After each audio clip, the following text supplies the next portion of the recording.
Welcome to our channel మా education studio. ఈ ఛానల్లో ఈరోజు నుంచి నేను ఇంటర్మీడియట్ 2A పార్షియల్ ఫ్రాక్షన్స్ని చెప్తాను. ఈచ్ అండ్ ఎవ్రీ ఎక్సర్సైజ్లో ఎవ్రీ సమ్ని కవర్ చేస్తాను. సో మీరందరూ ఈ వీడియోస్ నచ్చినట్లయితే మీ ఫ్రెండ్స్తో షేర్ చేయండి, అలానే మా ఛానల్ని సబ్స్క్రైబ్ చేయండి. So let's get started.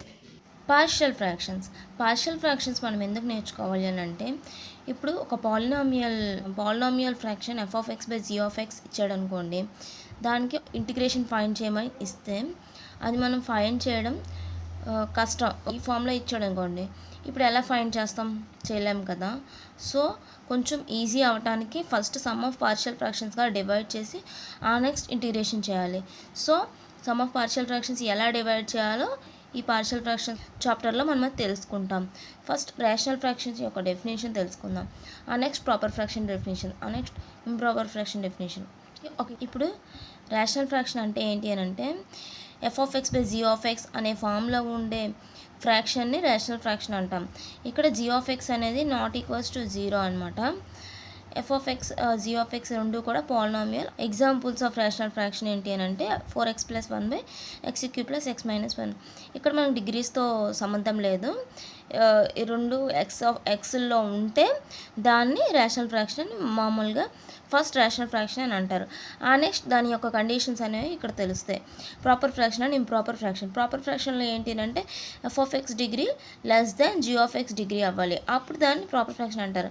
అదే f(x) డిగ్రీ g) డిగ్రీ కానీ f(x) డిగ్రీ =g) డిగ్రీ కానీ ఎలా ఉన్నా సరే దాన్ని ఇంప్రాపర్ ఫ్రాక్షన్ అంటారు. చూడండి, f(x) డిగ్రీ g) డిగ్రీ అయితే అది ప్రాపర్ ఫ్రాక్షన్ అయింది.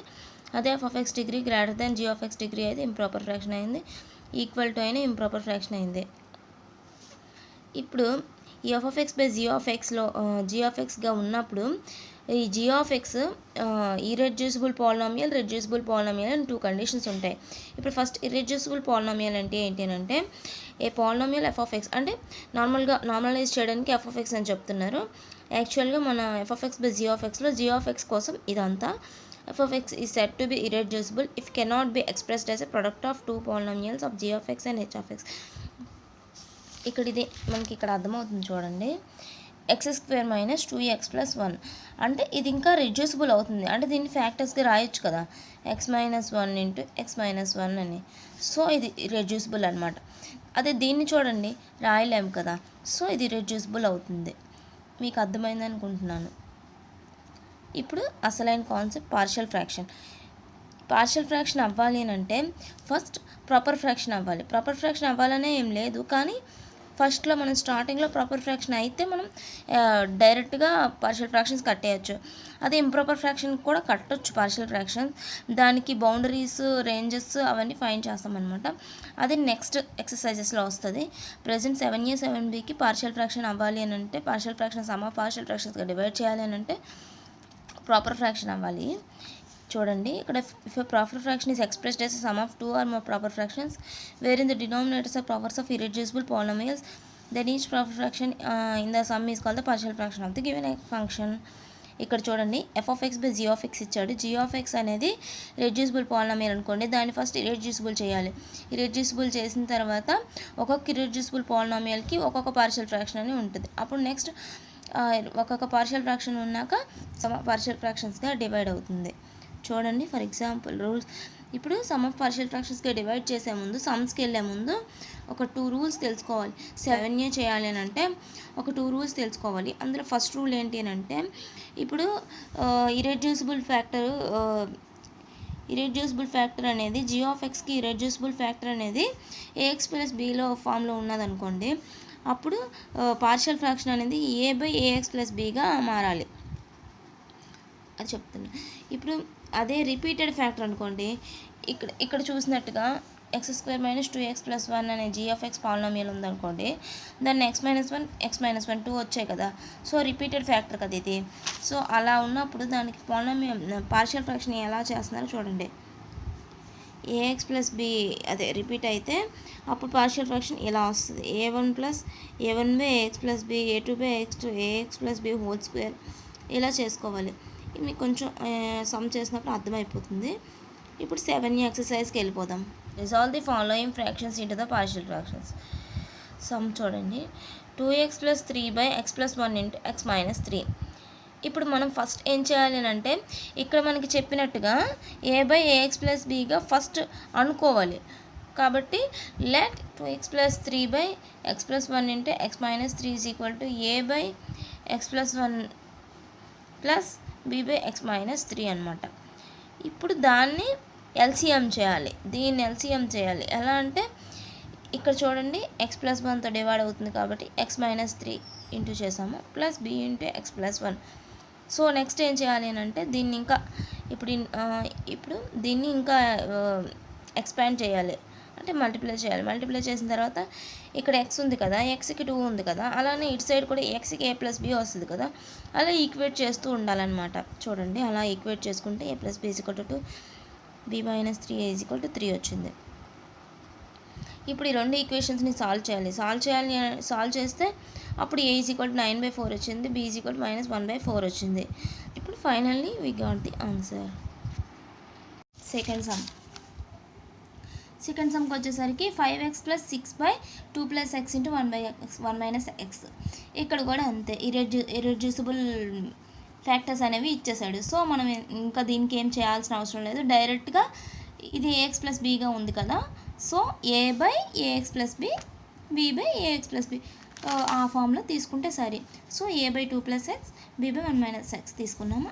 నెక్స్ట్ సేమ్ ప్రొసీజర్ ఎల్సిఎం చేసాము. ఎల్సిఎం చేశాక ఈక్వేటింగ్ కరస్పాండింగ్ కోఎఫిషియంట్స్ని ఈక్వల్ చేస్తే b minus a is equal to 5 వచ్చింది, a plus 2 is equal to 6 వచ్చింది. నెక్స్ట్ ఏం చేసాము, సాల్వ్ చేసాము. సాల్వ్ చేసినప్పుడు ఇక్కడ ఎలా సాల్వ్ చేయాలో కొంచెం చెప్తాను చూడండి. ఇక్కడ ఈ రెండింటిని ప్లస్ చేయండి, ఎందుకంటే మనకి ఇక్కడ మైనస్ ఏ కనిపిస్తుంది, ఇక్కడ ప్లస్ ఏ కనిపిస్తుంది. సో ఈ రెండింటిని ప్లస్ చేశాను నేను. రెండింటిని ప్లస్ చేసినప్పుడు ఏ క్యాన్సిల్ అయిపోతే b plus 2b 3b is equal to 11, b is equal to 11/3 వచ్చింది కదా. ఇక్కడ బి వాల్యూ 11/3 ఇక్కడ సబ్స్టిట్యూట్ చేయండి. సబ్స్టిట్యూట్ చేసినప్పుడు 11/3 మైనస్ 5, 11/3 5 మైనస్ 5 చేసినప్పుడు -4/3 వస్తుంది. సో ఏబీ వాల్యూస్ రెండు సబ్స్టిట్యూట్ చేస్తే 11/3 into 1 minus X -4/3 into 2 plus X అని వస్తుంది. సెకండ్ రామ్కి వెళ్ళిపోయేసరికి 3x plus 7/x² minus 3x plus 2. ఇందాక చెప్పాను కదా, ఇవి ఇరెడ్యూసిబుల్ ఫ్యాక్టర్స్ ఇవి. ఇప్పుడు రెడ్యూసిబుల్ ఫ్యాక్టర్స్ అనేవి మనకి ఇచ్చారు. రెడ్యూసిబుల్ ఫ్యాక్టర్స్ ఎలా చేస్తామో ఇప్పుడు చూడండి.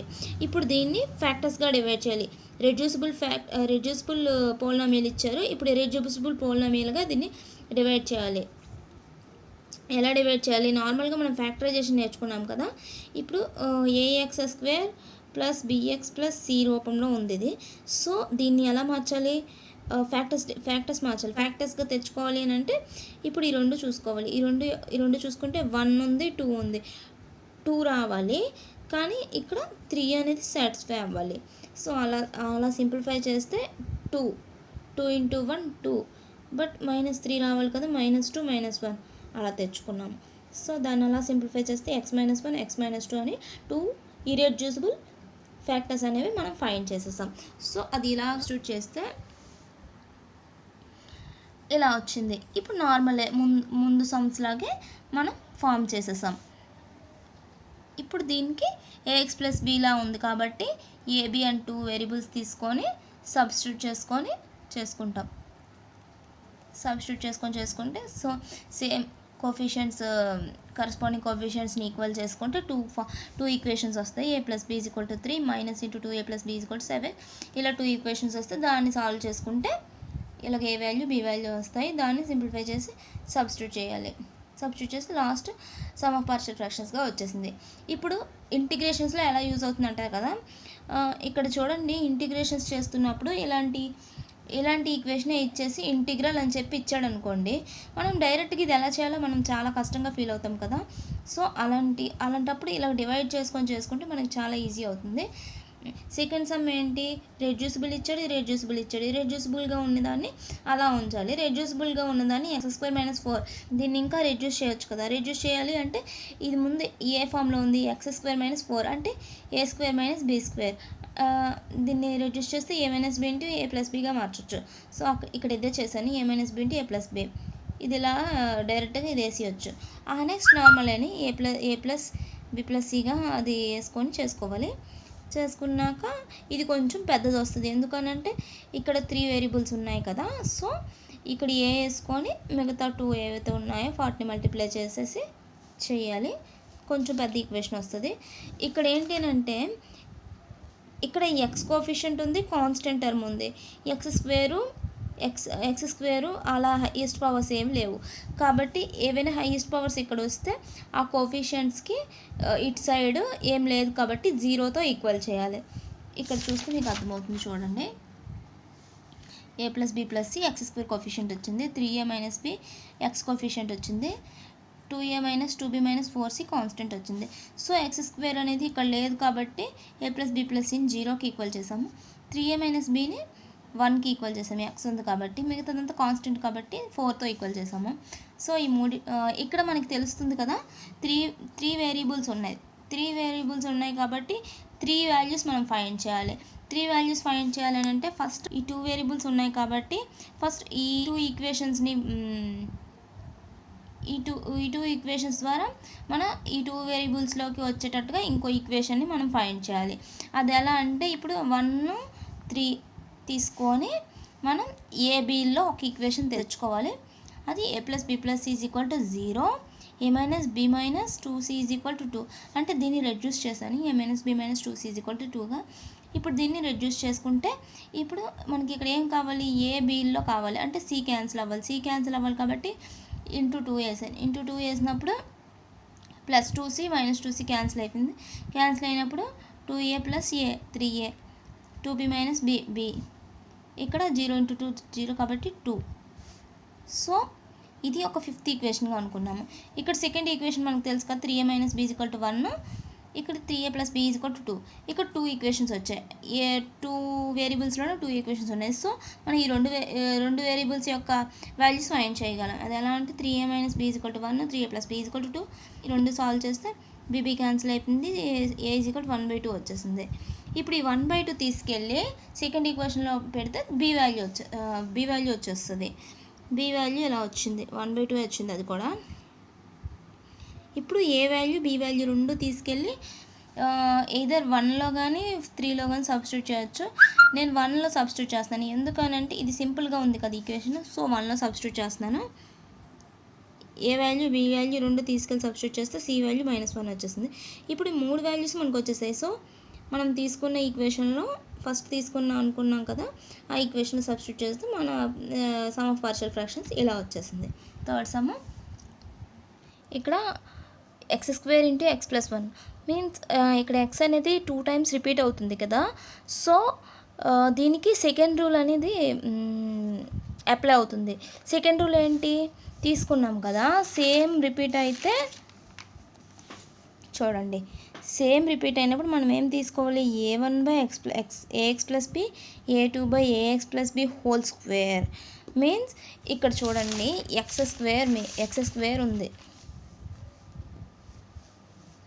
x² ఉంది. సో మనం ఎలా రాసుకోవాలి, a/x + b/x² + c/x + 1. అంటే ఇక్కడ x² ఉంది కాబట్టి 2 వేరియబుల్స్ తీసుకున్నాం. ఫస్ట్ a అని, నెక్స్ట్ b అని తీసుకున్నాం. సో మిగతాదంతా సేమ్, మనం వేరే సమ్స్కి ఎలా చేస్తున్నామో అలానే చేయాలి. ఇక్కడ చూడండి, దీన్ని ఎల్సిఎం చేసుకున్నాక కోఎఫిషియంట్స్ని ఈక్వల్ చేసాం. కోఎఫిషియంట్స్ని ఈక్వల్ చేసినప్పుడు a + c అనేది 2 వచ్చింది, a + b అనేది 2 వచ్చింది, b = 1 వచ్చింది. డైరెక్ట్గా ఇక్కడ b వాల్యూ 1 వచ్చింది, ఎందుకంటే కాన్స్టెంట్ b ఒక్కటే ఉంది కాబట్టి మనకి ఇక్కడ ఈక్వేట్ చేసినప్పుడే ఒక వాల్యూ అనేది మనకు వచ్చేసింది. సో b వాల్యూ ఇక్కడ సబ్స్టిట్యూట్ చేయండి. ఇక్కడ b వాల్యూ సబ్స్టిట్యూట్ చేసి డైరెక్ట్గా a వాల్యూ వచ్చేసింది. ఆ a వాల్యూ తీసుకెళ్ళి ఫస్ట్ ఈక్వేషన్లో సబ్స్టిట్యూట్ చేస్తే c వాల్యూ వచ్చేస్తుంది. c వాల్యూ 2 వచ్చింది, 1 వచ్చేసింది. సో ఇక్కడ ఈ సమ్ అనేది ఈజీగా సాల్వ్ అయిపోయింది.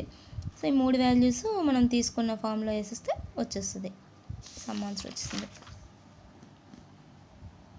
ఇప్పుడు 4th సమ్ రండి, కోఎఫిషియంట్స్ ఈక్వల్ చేసాము. కోఎఫిషియంట్స్ ఈక్వల్ చేసినప్పుడు b - 2a = 2, a - b + c = 3. A value మాత్రం 0 వచ్చింది, యాజ్ ఇట్ ఈస్గా డైరెక్ట్గా 0 వచ్చేసింది ఏ వాల్యూ. అది ఎందుకు అని అంటే ఇక్కడ x² ఉంది కదా, ఇటు సైడ్ x² లేదు. So x² coefficient a value 0కి ఈక్వల్ అవుతుంది. So A is equal to 0 value ఇక్కడ వేసుకుంటే బి వాల్యూ 2 వస్తుంది. అప్పుడు ఏ బి రెండు వాల్యూస్ తీసుకెళ్ళి ఇందులో వేస్తే అప్పుడు సి వాల్యూ 5 అనేది వస్తుంది. ఇప్పుడు ఈ 3 వాల్యూస్ తీసుకొని మనం ఫస్ట్ అనుకున్న ఈక్వేషన్లో వేసుకుంటే డైరెక్ట్గా సమ్ వాల్యూ అనేది సమ్ ఆఫ్ పార్షియల్ ఫ్రాక్షన్స్ అనేది వస్తుంది. ఫిఫ్త్ సమ్కి వచ్చేసరికి ఇది కూడాను రెడ్యూసిబుల్ ఫ్రాక్షన్స్ రిపీటెడ్ రెడ్యూసిబుల్ ఫ్యాక్టర్స్గా డివైడ్ అయ్యే పాలినామియల్ అనేది ఇచ్చారు. సో దీన్ని ఇలా డివైడ్ చేసుకొని ఒక్కొక్క దానికి ఒక్కొక్క వేరియబుల్ అనేది ఇచ్చేయాలి. ఇప్పుడు నెక్స్ట్ ఎల్సిఎం చేయాలి. ఇప్పుడు నెక్స్ట్ ఎల్సిఎం చేసుకుంటే మనకి equation by equating corresponding coefficients మనకి ఏ వాల్యూ అనమాట, ఏ వాల్యూ 1 వచ్చింది, b minus 4a value -2, 4a minus 2b plus c value 6. ఇందాక చెప్పినట్టుగా 3 వేరియబుల్స్ ఉన్నాయి. ఒక వేరియబుల్ వాల్యూ మనకు డైరెక్ట్గా వచ్చింది కాబట్టి ఆ వేరియబుల్ 2 వేరియబుల్స్ ఉన్న దాంట్లో ఆ వేరియబుల్ ఉంది కాబట్టి ఆ వాల్యూ దాంట్లో వేసుకుంటే బి వాల్యూ వచ్చింది. ఏబి వాల్యూస్ రెండు తీసుకెళ్ళి 3 వేరియబుల్స్ ఉన్న ఈక్వేషన్లో వేసుకుంటే సి వాల్యూ అనమాట 14 వచ్చింది. సో డైరెక్ట్గా వాల్యూ అనేది వచ్చేసింది. సో ఆన్సర్ ఇది. ఇప్పుడు థర్డ్ రామన్కి వచ్చేస్తాం. ఈ థర్డ్ రామన్లో ఏంటంటే రెడ్యూసిబుల్ ఇర్రెడ్యూసిబుల్ ఇచ్చాడు, అలానే రిపీటెడ్ రెడ్యూసిబుల్ ఫ్యాక్టర్స్ వచ్చేలా ఈ పోలినామియల్ ఇచ్చాడు. సో దీన్ని డివైడ్ రెడ్యూస్ చేసుకుంటే x-1 ఇంటూ x-1 అవుతుంది కదా. ఇక్కడ సెకండ్ రూల్ అప్లై చేసుకొని బి సి రెండు వేరియబుల్స్ తీసుకోవాలి. ఇక్కడ యాజ్ ఇట్ ఈస్గా ఏ ఒక వేరియబుల్ తీసుకుంటాము. మనం అనుకున్న ఈక్వేషన్ ఇది.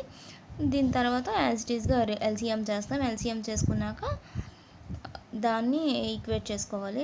ఈక్వేట్ చేసుకుంటే కోఎఫిషియంట్స్ని ఈక్వేట్ చేసుకుంటే ఏ ప్లస్ బి 1 వచ్చింది, సి మైనస్ 2 ఏ మైనస్ 1 వచ్చింది, ఏ మైనస్ బి ప్లస్ సి 1 వచ్చింది.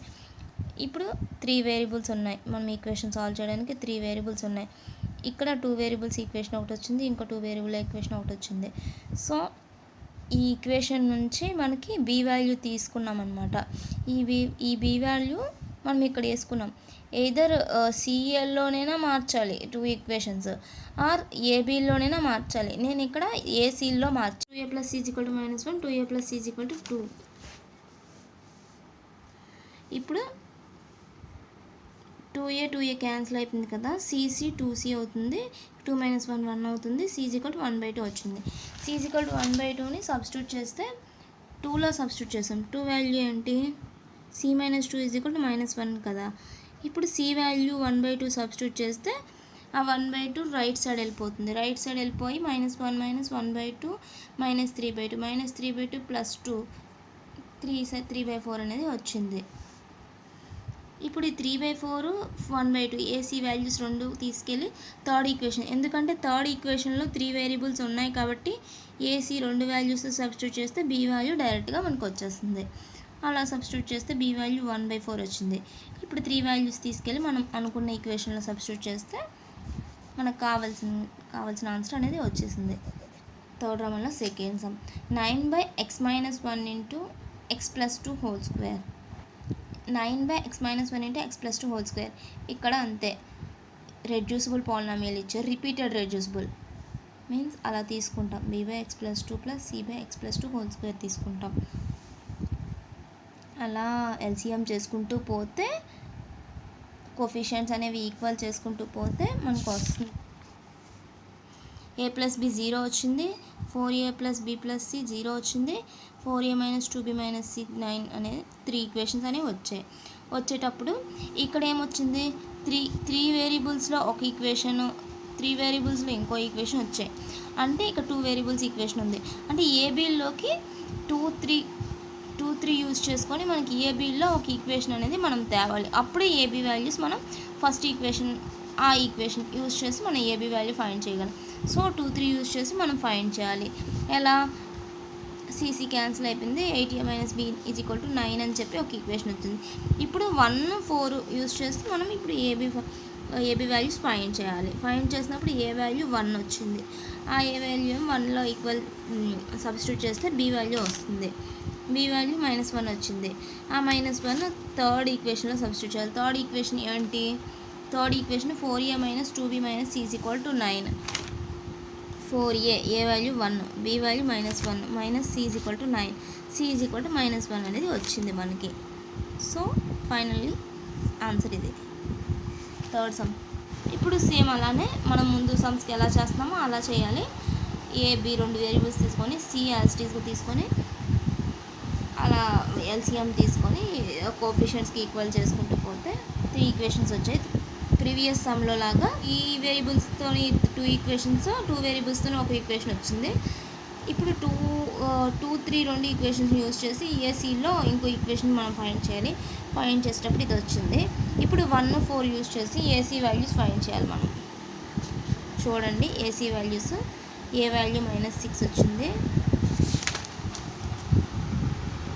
ఆ ఏ వాల్యూ 1లో సబ్స్టిట్యూట్ చేయాలి. ఏ వాల్యూ 1లో సబ్స్టిట్యూట్ చేస్తే సి వాల్యూ 9 వచ్చింది.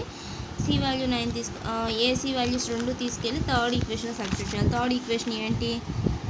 థర్డ్ ఈక్వేషన్ ఇదిగోండి, a + b + c = 1. సెకండ్ ఈక్వేషన్లో కూడా సబ్స్టిట్యూట్ చేయొచ్చు, కానీ థర్డ్ ఈక్వేషన్ ఈజీగా ఉంది కాబట్టి థర్డ్ ఈక్వేషన్ సబ్స్టిట్యూట్ చేయాలి. మీరు కూడా ఇలానే సబ్స్టిట్యూట్ చేయండి, ఎందుకంటే సెకండ్ ఈక్వేషన్ సబ్స్టిట్యూట్ చేస్తే కొంచెం మనకు కాంప్లికేటెడ్ అవుతుంది, కొంచెం టైం టేకన్ ప్రాసెస్ అవుతుంది. ఇక్కడ మనకు అంత నెసెసిటీ లేనప్పుడు థర్డ్ ఈక్వేషన్ సబ్స్టిట్యూట్ చేయడమే కరెక్ట్. ఇప్పుడు మనకి ఈ సబ్స్టిట్యూట్ చేశాక బి వాల్యూ వచ్చింది. So finally we got the answer. ఇప్పుడు ఫోర్త్ సమ్లో ఇప్పుడు వరకు చేసిన వాటిల్లో డిఫరెన్స్ ఏంటి అని అంటే ఇక్కడ వేరియబుల్ అనేది ఏ ఇచ్చారు. Only difference is that. But మనం భయపడాల్సింది ఏం లేదు, ఎందుకనంటే 2, 1, 3 ఆ ప్లేస్లో ఏ ఇచ్చాడు అంతే. మనకు ఆన్సర్ కూడా ఏలోనే వస్తుంది, అంతకుమించి ఏం లేదు. సో డైరెక్ట్గా అన్ని సమ్స్ లాగే మనం తీసుకుంటాం. x³ ఉంది కాబట్టి ఏబిసి 3 వచ్చాయి. నెక్స్ట్ డి వచ్చింది. నెక్స్ట్ ఎల్సిఎంలో ఇక్కడ మనకి కొంచెం కన్ఫ్యూజ్ అవుతాం. ఎక్కడ అంటే ఏబి ఏఏసిఏడి అలా కాన్స్టెంట్స్ వేరియబుల్స్ అనేవి ఎక్కువయ్యాయి కాబట్టి కన్ఫ్యూజ్ అవుతాం. ఇక్కడ మనం డిఫరెన్షియేట్ చేసాం కదా, ఏ అని చెప్పి ఇక్కడ ఏదైతే మనం తీసుకున్నామో అది క్యాపిటల్ అని చెప్పి ఇక్కడ అది ఇచ్చింది స్మాల్ కాబట్టి మనకి ప్రాబ్లం ఏం లేదు. Fifth sum x-3 whole cube ఇచ్చాడు. x-3 హోల్ క్యూబ్ అంటే x-3, x-3 whole square, x-3 whole cube 3 తీసుకోవాలి కదా. తీసుకున్నప్పుడు ఏబిసి 3 వేరియబుల్స్ తీసుకున్నాం. నెక్స్ట్ ఎల్సిఎం చేసాము.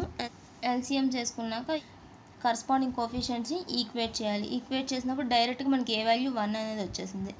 Next b - 6a = 5, 9a - 3b + c = 7. ఇప్పుడు ఏ వాల్యూ సెకండ్ ఈక్వేషన్లో సబ్స్టిట్యూట్ చేస్తే మనకి బి వాల్యూ 11 వచ్చింది. బి 2 వాల్యూస్ ఇందులో సబ్స్టిట్యూట్ చేస్తే సి వాల్యూ మనకు వచ్చేస్తుంది. సి వాల్యూ 31 వచ్చింది. So finally we got the answer. ఇప్పుడు సిక్స్త్ సమ్ ఏంటి అని అంటే మనకి ఈ సిక్స్త్ సమ్ కొంచెం డిఫరెంట్. ఏంటి అని అంటే ఇక్కడ మనకి x-1 హోల్ క్యూబ్ వచ్చింది కాబట్టి ఇక్కడ x-1 హోల్ క్యూబ్ వచ్చింది కదా. సో ఇక్కడ a - b whole cube formula ఏంటి అని అంటే a³ - 3a² b + 3ab² - b³. అది మనకు గుర్తుంటే వెంటనే చేసి వచ్చేసాము. ఇగోండి ఆ విధంగా నేను ఇది ఎక్స్పాండ్ చేశాను. ఎక్స్పాండ్ చేసుకున్నాక మల్టిప్లై చేసుకుంటాము, ఏం ప్రాబ్లం లేదు. తర్వాత ఈక్వేట్ చేసాము. ఈక్వేట్ చేసినప్పుడు మనకి ఇక్కడ 4 వేరియబుల్స్ ఉన్నాయి. 4 వేరియబుల్స్ యొక్క వాల్యూస్ మనం ఫైండ్ చేయాలి. 4 వేరియబుల్స్ ఈక్వేషన్ ఒకటి, 3 వేరియబుల్స్ ఈక్వేషన్ ఒకటి, 2 వేరియబుల్స్ ఈక్వేషన్ ఒకటి, 1 వేరియబుల్ వాల్యూ డైరెక్ట్గా వచ్చేసింది. సో మనకి ఇక్కడ కష్టపడాల్సింది పెద్దగా ఏం లేదు, ఎందుకంటే ఏ వాల్యూ వచ్చింది కాబట్టి ఏ వాల్యూ తీసుకెళ్ళి ఎందులో వేస్తే బి వాల్యూ వచ్చేస్తుంది. ఏబి వాల్యూ 2 తీసులో పెడితే సి వాల్యూ వచ్చేస్తుంది. ఇప్పుడు ఏబిసి 3 వాల్యూస్ ఎందులో పెడితే అప్పుడు డి వాల్యూ వచ్చేస్తుంది. ఇక్కడ అదే చేశాను నేను. ఫస్ట్ ఏ వాల్యూ పెట్టాను, బి వాల్యూ వచ్చేసింది. ఏబి 2 వాల్యూస్ పెట్టాను, సి వాల్యూ వచ్చింది. ఏబిసి 3 వాల్యూస్ పెడితే డి వాల్యూ వచ్చేసింది. అప్పుడు finally we got the answer. ఇక్కడికి మనకి ఫస్ట్ ఎక్సర్సైజ్ అనేది కంప్లీట్ అయింది. ఈ ఎక్సర్సైజ్ చాలా సింపుల్, ఎందుకనంటే రూల్ 1, రూల్ 2 2 రూల్స్ తెలిస్తే మనం ఈజీగా చేసేయగలము. ఇప్పుడు ఇంకో రూల్స్ అనేవి కొన్ని యాడ్ అవుతాయి, నెక్స్ట్ క్లాస్లో నేను చెప్తాను. నెక్స్ట్ ఎక్సర్సైజ్ 7B నెక్స్ట్ క్లాస్లో కంప్లీట్ చేస్తాను. So stay tuned. Thank you for watching. Bye bye.